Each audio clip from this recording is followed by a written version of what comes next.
This is NASA TV.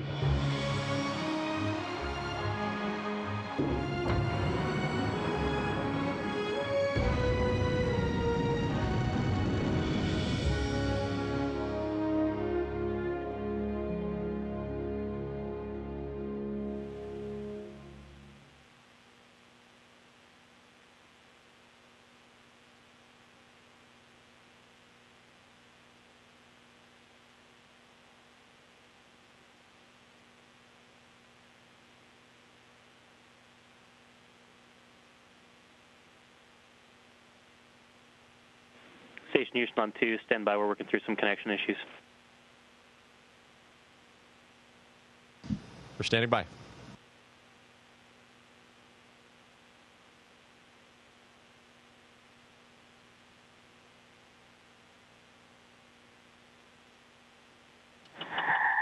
Station, this is Dan Hewitt with NASA PAO. How do you hear me? And Dan and NASA PAO, we hear you loud and clear. How do you hear us?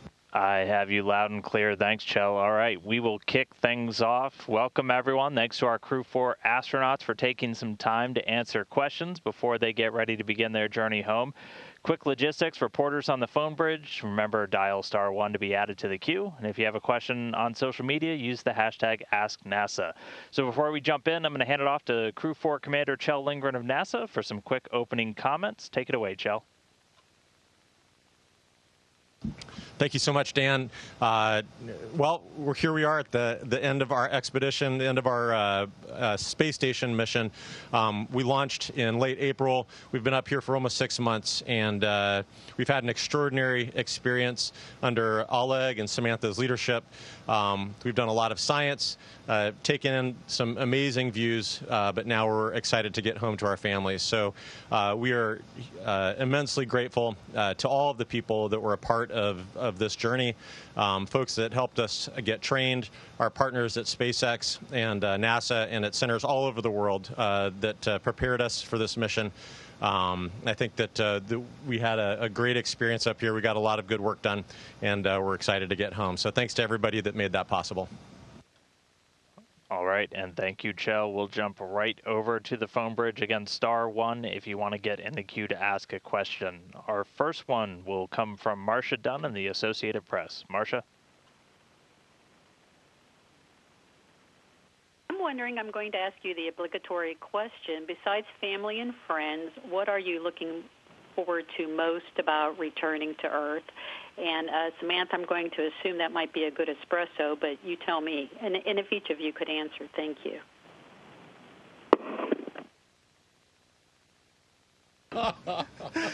I think you hit the nail on the head for most of the crew on the espressos anyway. But yeah, thanks for that question. I think for me, certainly some ice cream, some pizza, but above all, you nailed it. It's seeing family and friends when we get home. Our families make such big sacrifices for us to be able to come up here and do this amazing thing and, to benefit humanity. But getting back and seeing them, getting those first few hugs when we get back is really going to be awesome. Really looking forward to that.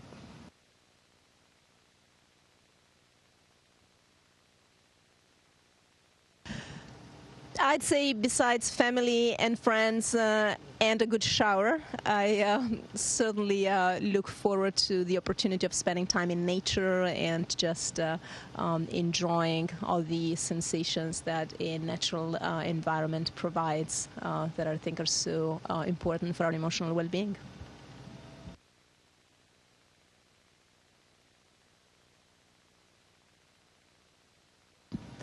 Yeah, I certainly concur with my crewmates here, family, friends, and good food.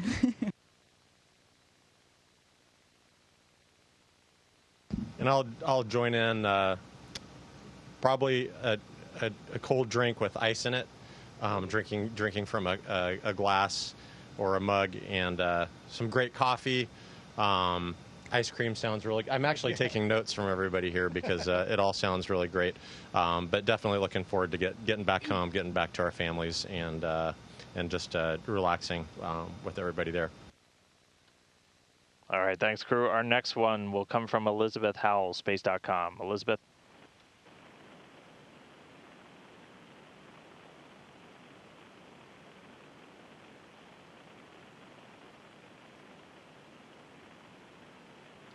All right, sounds like we might have lost Elizabeth. We'll jump now to Bill Harwood with CBS News. Bill? Yeah, thank you very much, guys, for joining us. You got a fairly long transit, assuming you get to undock tomorrow and the weather cooperates. You've got a fairly long transit to splashdown. How challenging is that in a spacecraft the size of Crew Dragon? And what have previous Crew Dragon astronauts told you all about what to expect during reentry? How smooth is the ride? Are you expecting, you know, the kind of G's you'll be pulling, that sort of thing? Thanks.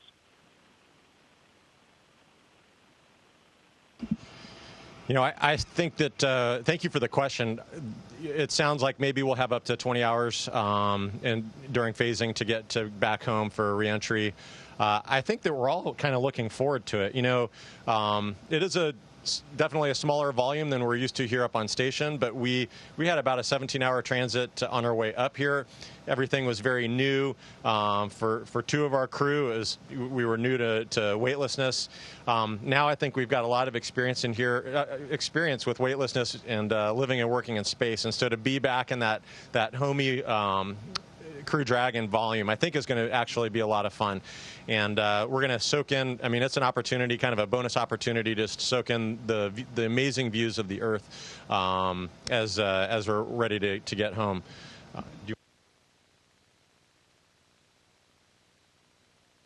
Yeah, I think the other benefit is we actually like each other. So, well, I might be too presumptuous, but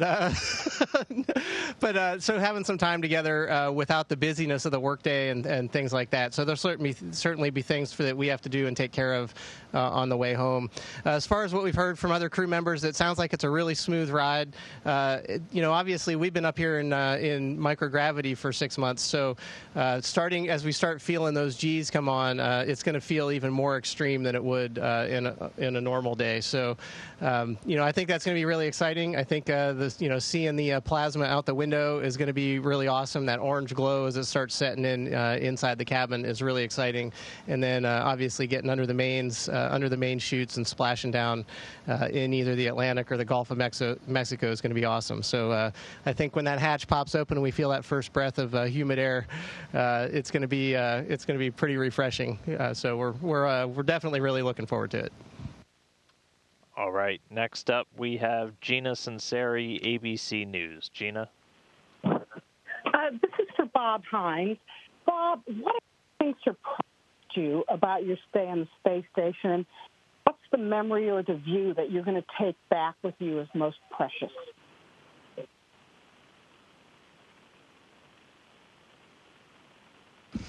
Yeah, thank you. That is a great question, and I think from the time that the countdown clock went to 0, I've been trying to do that all the way up here, and during this entire mission is just kind of take in the special moments and kind of mentally imprint those on. The entire launch process and experience was one of those. Just that whole experience of coming off the pad, the acceleration, the immediate stop of the engines at staging, and then the gradual, absolutely insane acceleration to orbital speed, and then the instantaneous cutoff and we're in weightlessness. That whole experience is one of them. The other one is just the experience of looking out the cupola, especially getting to do it with my crewmates and sitting there and looking out the window and, picking Waddy's brain on geology on what the heck am I looking at when I look out the window and what happened and what causes that. But those are some of the really, really special times. Looking at, watching sunsets, seeing the aurora. We've had some spectacular auroras since we've been up here. And then, working with the teams on the ground, doing the problem solving and fixing things up here has been a lot of fun. And certainly the science that we're doing up here, to just better things for, not only us and furthering exploration, but also making things better back on Earth as well. Okay, next up we have David Curley with the Discovery Channel. David? Dan, is my audio clear? Yeah, go ahead, David. Thank you, sir. Dr. As a geologist who has worked on the planet for her entire career, what did you see, what did you learn looking down on Earth from a geologist's point of view? And I'm sure you've done plenty of camping expeditions. How did this one compare? Thank you. Yeah, absolutely. Thank you for the question. And yeah, so you mentioned that I am a geologist and spent most of my career working on the planet, but actually most of my research was on a different planet. So I have done most of my research and professional work looking at the geology of Mars. And we're able to use Earth as an analog to be able to actually go out to field sites, do some of the camping that you're talking about, and really get our hands on the rocks, and then be able to apply those principles and fundamental concepts to what we are able to observe about the surface of Mars. And so to be able to do that kind of remote sensing observations, be able to see Earth from essentially kind of a planetary perspective, particularly sites that field sites that I have done work in the past, particularly in Death Valley, California area, being able to see that same kind of place where we've done ground truthing, remote ground truthing in situ work, and then be able to see it from a remote sensing orbital perspective and be able to marry those two has been really, really enriching and exciting for me. Okay, next up, we're going to take 2 social media questions. This one's for Space Station Commander Samantha. This comes from the International Women's Air and Space Museum in Cleveland, Ohio, and they want to know, how would you compare your second mission to your first onboard station?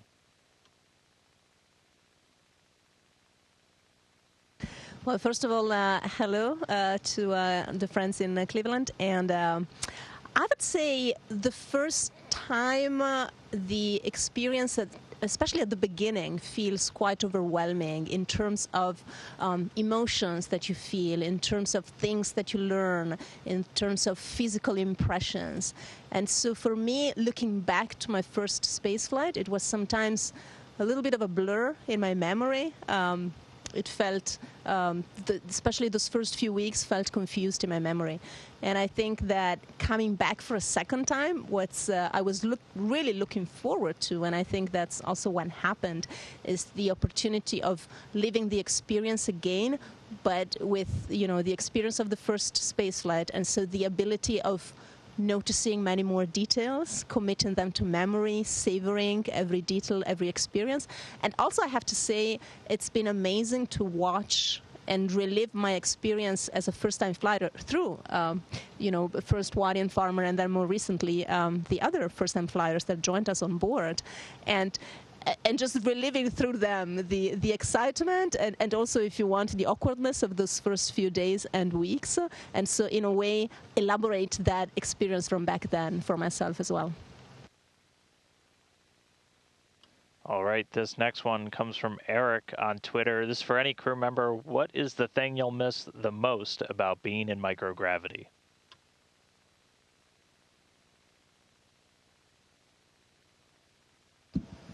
The thing that we will miss the most, I think all of us are going to miss being able to float. I mean, it's such a bizarre thing, and I think so amazing that our brains are able to adjust to it so quickly. I think when we get to space station, I know that I never really felt like I should be walking up here, and so the fact that you get used to floating so quickly, it's an amazing way to be able to get around. I think we'll miss floating and miss just the views, the opportunity when you're floating past a window to just look out and see Australia or Africa or the immensity of the ocean with clouds speckled across it. And it just freezes you, and you just want to you stare at it for a little while and just try to comprehend it. And I think we're all going to miss that. Okay, going back to our phone bridge now, we'll go to Russell Pounds with Pacific Rim Media. Russell? Good morning. I'm calling from Alaska today, and this is for Dr. Lindgren. And my question is about medical research. Is there an experiment you worked on during this mission that you think may be of most benefit or most interesting to those of us back here on Earth? Thanks. Thank you for that question. I think that's one of the really remarkable things about the space station is that it is not just dedicated to a single line of science, but is, we have combustion science, basic science, physics, astrophysics, and we're doing biological or medical research up here as well, and really a whole suite of it. Some of the experiments that I really enjoyed working on and I'm particularly interested in are, we had a project on immunosenescence, so really looking at the aging process of immune cells to better understand the immune system dysfunction that we see in astronauts here on orbit. So we see some immune hyperactivity and some immune system depression. And so truly understanding that at the cellular level, that was a lot of fun to participate in, to be a part of, and to conduct that research up here for the amazing team back on the Earth. We've had other projects that are using electron microscopes. We are the subjects of a lot of studies as well, and so it's really interesting, and we're very hopeful that a lot of that leads to improvements in diagnosis and therapeutics back on Earth. Okay, next up on our phone bridge, we have Mark Carreau with Aviation Week and Space Technology. Mark? Thank you. My question's for Dr. Lindgren and Samantha Cristoforetti. Each of you flew on the space station previously, and I wonder how you might describe or assess the structural integrity and day-to-day function of the station at this point.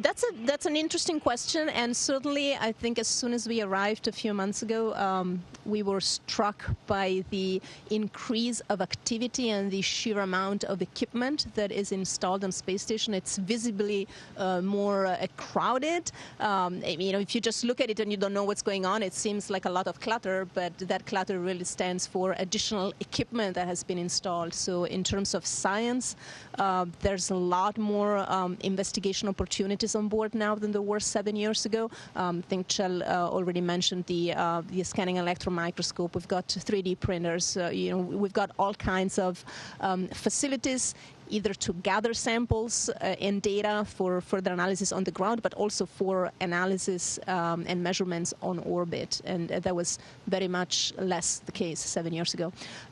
There is also a strong effort to use space station as a platform for maturing exploration technologies, especially when life support is concerned. So there is a whole slew of ECLS, like life support technology demos that are running on space station. Again, something new.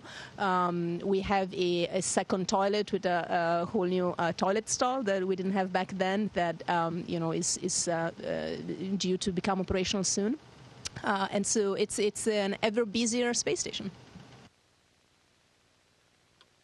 Okay, next up, I think we have a reconnected Elizabeth Howell with Space.com. How do you hear us, Elizabeth? I hear you fine. You hear me? Gotcha. Go ahead. Fantastic. Thanks, everybody, for all your help today.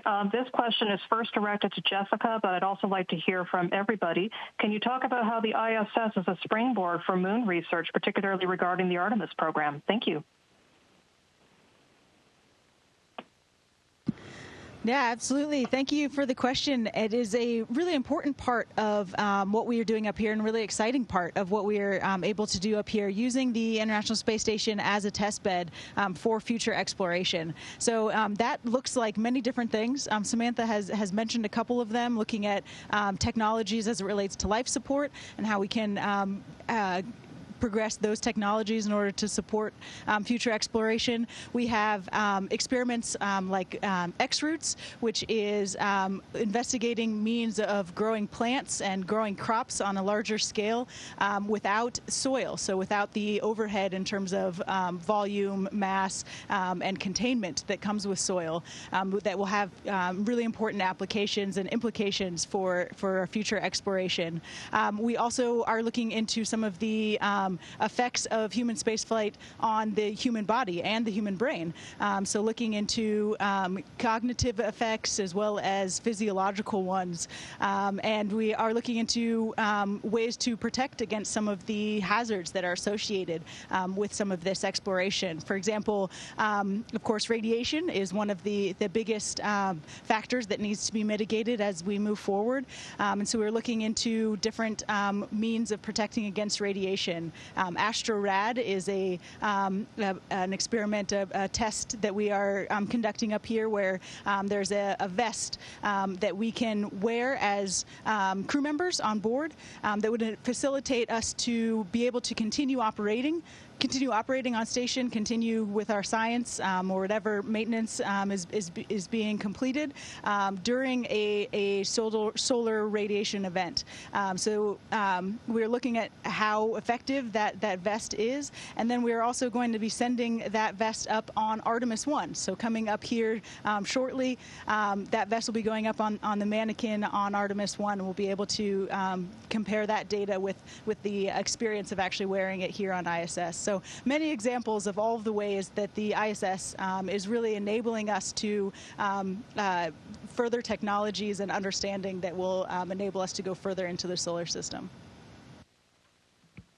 Okay, next up we have Marvin Marshall with the Nighttime News Space Report. Marvin?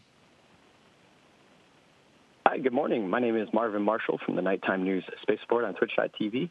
This question is for all of you. When you return home here soon and think about looking outside the International Space Station, what will each of your most memorable, city or natural occurrence that you witnessed from orbit be? And thank you for everything, and we look forward to seeing you all back home shortly. Thank you for the question. Yeah, looking out the window, of course, is just essential to the experience of being here in low Earth orbit. And I think all of us really enjoy looking back and looking at places where we've lived and worked, where we have friends and family.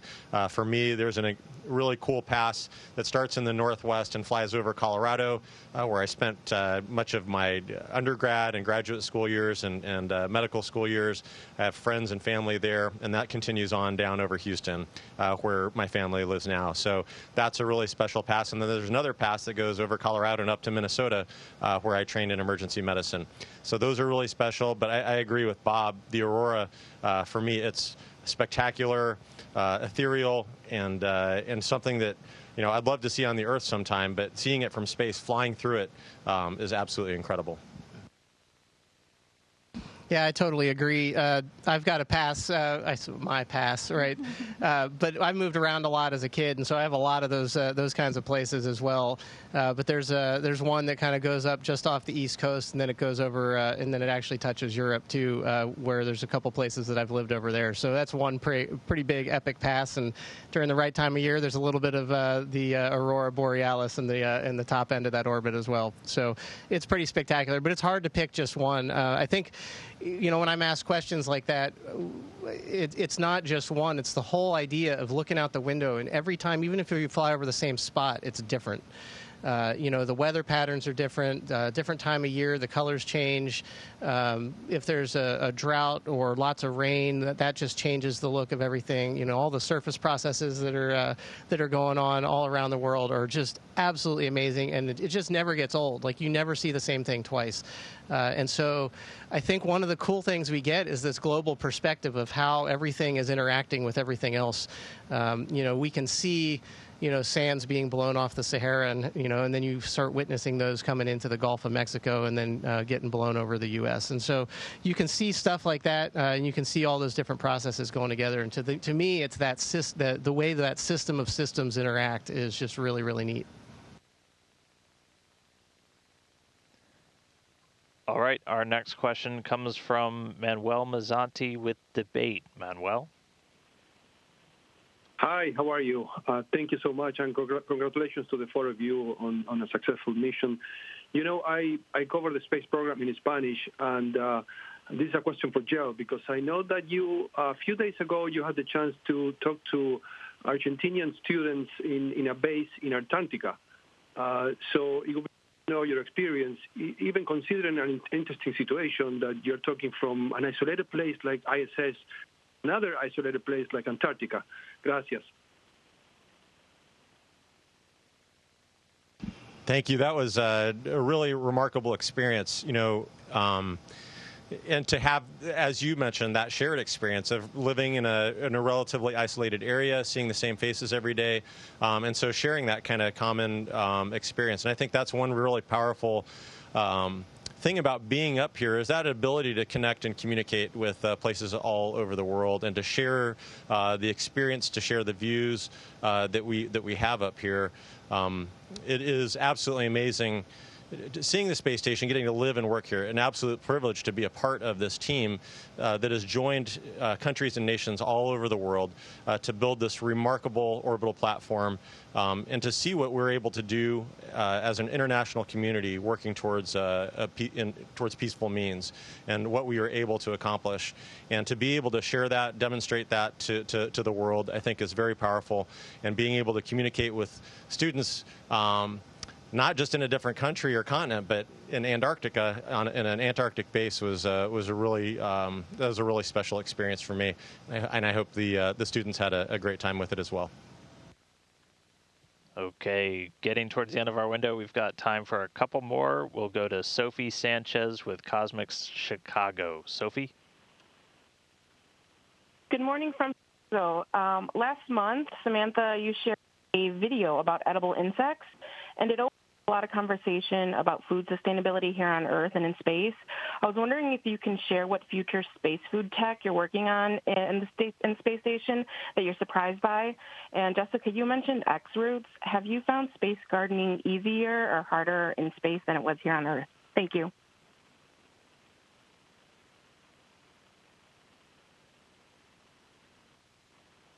Yeah, I think he's talking about the edible insects. Yeah, so thanks for that question. Yeah, I shared that video about edible insects because one of the topics that I really wanted to communicate about from this very unique vantage point of the space station is the topic of biodiversity, landscape conservation, and how that connects with food security, which is obviously an important topic on Earth. I see here on space station as well, right? When our cargo vehicles get delayed, food security all of a sudden becomes a topic also for crews on the International Space Station. But certainly overall for our spaceship Earth and our 7 billion person crew on our spaceship Earth, that's an important topic. And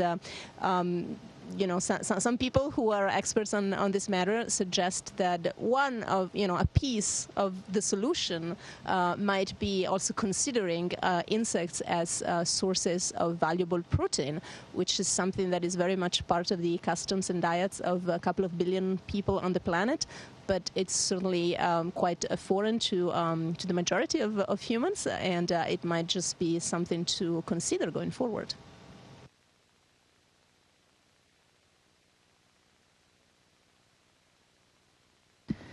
And to answer your question about space gardening, I have set a pretty low bar in terms of my gardening capabilities on Earth.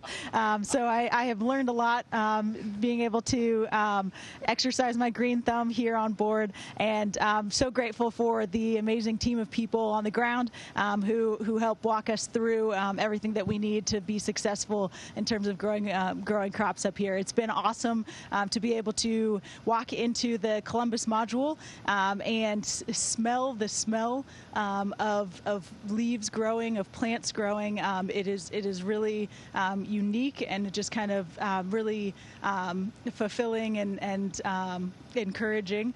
And so being able to grow peas and tomatoes with our own two hands, if you will, has been really amazing. So we really appreciate all of the work of the scientists and all the people behind the scenes that allow us to enjoy that. All right, well, that's going to take us to the end of our window. Thanks, everybody, for sending in your questions. Special thanks to Kjell, Samantha, Jessica, and Bob for taking a few minutes to talk to us. Everybody head over to nasa.gov/commercial crew for the updates on their return and how you can follow their journey home. Thank you to Crew-4. We'll let you guys get back to work.